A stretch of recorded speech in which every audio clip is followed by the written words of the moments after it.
Do you have pain travelling down your leg? Maybe it's localised in the buttock, or it travels down to the thigh, end to the calf, or even the foot, or maybe it's down both legs. In this video, we're going to go over the different causes, the investigations you might need to try and determine which one it is, and the different treatment options. Remember, this is not a substitute for a consultation with a healthcare professional. This is simply a guide. My name's Anthony Gosh, I'm the lead neurosurgeon at the Spine MDT. Don't forget to like and subscribe to this channel where we post weekly videos on all things related to the spine to help people living with back pain and spine problems. Also, please click on the link below to visit the website where there's a blog page with more information and ways you can get in touch with us.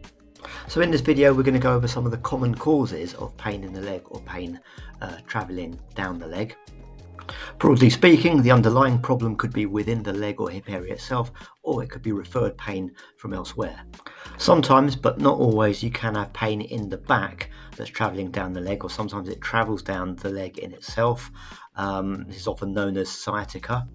Common causes of that are a trapped nerve in the lumbar spine, pinching one of the nerves that contributes to the sciatic nerve, and then you get pain radiating down in that distribution.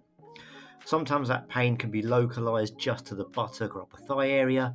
Sometimes it can be lower down in the calf and it feels like it's travelling down. It feels like almost like an electric pain travelling down.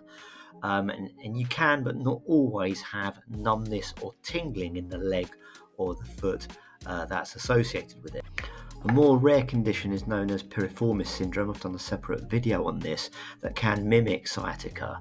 It's a rarer condition, but it is similar in that the pain usually is predominantly in the buttock itself or localised to that area, sending the pain down the leg, but it seems to be worsened when you sit down or apply pressure to the buttock. So this is the piriformis muscle here, and often what happens is patients usually with piriformis syndrome usually have some dysfunction of this joint here, the sacroiliac joint, where the pelvis joins onto the lower spine. It causes irritation and spasm of this muscle, which can then irritate the sciatic nerve. Sometimes sacroiliac joint pain itself, from the joint itself, can give you pain just localized in the buttock area alone that doesn't really radiate much further down below the buttock or into the thigh. If you notice the pain travelling down the legs, or the legs getting tired predominantly when you walk or stand for a long period of time, that eases when you stop walking and rest. That can be caused by narrowing of the spine, what we call lumbar canal stenosis, where just through wear and tear, this is usually in a slightly older population where just many years of bad posture and wear and tear cause narrowing of the canal that the nerves run through. The nerves, all of the nerves that run down, get a little bit trapped, and the more you're using them whilst walking and standing, the more your legs start to feel them. Usually this can be just one leg only, but usually it's in both legs, and you can get a build up of some numbness and tingling in the legs as you're walking. When you lean forwards onto things, that settles down. So for these conditions I've just described, the investigation is usually an MRI scan of the spine where you can see if there's a trapped nerve from a disc or if there's stenosis.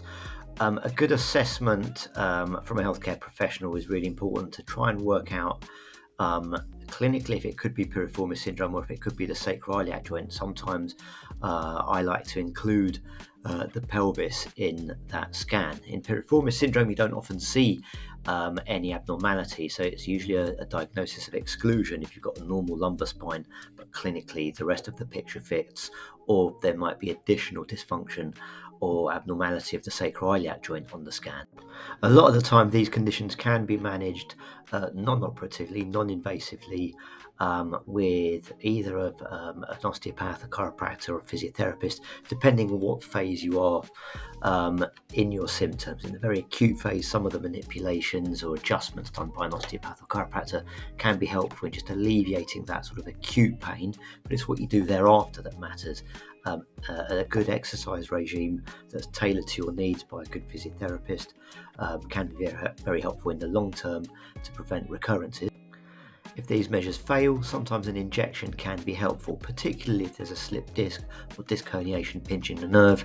There are studies that show that an injection can be as effective as a microdiscectomy, depending on what other symptoms you have, if you've got any other neurological deficits. Injections are also helpful in sacroiliac joint pain and in piriformis syndrome, if that is the diagnosis.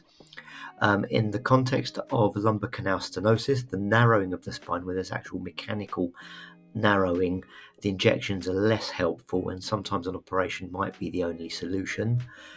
In some scenarios, in a small number of patients, we have seen a treatment called indirect dynamic disc decompression be helpful. But again, we've got to be very selective in that, and that's why a multidisciplinary process in making that decision is very important.